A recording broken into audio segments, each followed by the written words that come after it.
Kenal nggak fam sama kue ini? Bukan klepon apalagi mochi. Ini ongol-ongol hui. Dalam balutan parutan kelapa muda, ongol-ongol hui sembunyi di dalamnya. Di antara seribuan kue-kue kekinian, ongol-ongol nyaris terlupakan. Padahal penampilannya natural banget. Ibarat gadis cantik nan lugu dari desa yang kalau pakai bedak masih belepotan. Hihihi. Soal rasa, jajanan jadul emang selalu mantul. Nikmatnya bertahan sejak zaman nenek moyang.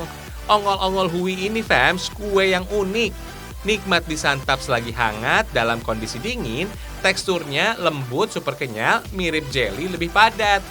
Uniknya lagi, ongol-ongol hui nggak bikin seret, justru bikin nagih. Rasa manis yang nggak berlebihan jadi keunggulan. Sensasi gurih dari parutan kelapa muda bikin tergoda. Dulunya, kue ini tersaji saat ada hajat atau sebagai jamuan saat warga berkumpul. Maklum deh, ongol-ongol hui bisa bikin kenyang. Hui sebutan warga Tatar Sunda untuk menyebut ubi. Kalau pengen buat ongol-ongol hui, ya tentu harus memakai ubi. Siapkan juga bahan lainnya. Ada kelapa, tepung aci, gula vanili dan garam, serta daun pandan.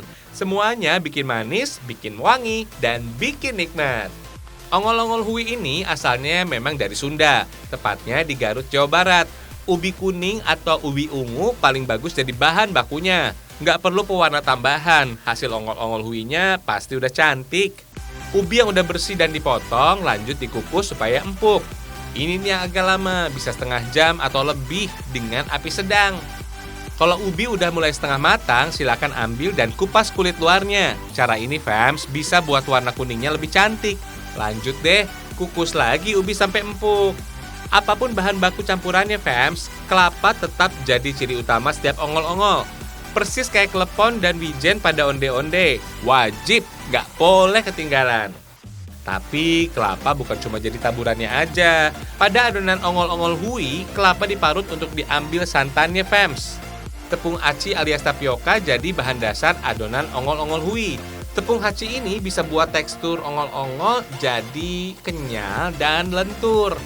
Jangan lupa perasan santan kental. Santan inilah yang jadi pengganti air buat ikat semua bahan adonan. Rasanya jadi lebih gurih gitu deh. Ongol-ongol di beberapa daerah biasa pakai gula aren. Pakai gula pasir aja nggak masalah kok fams.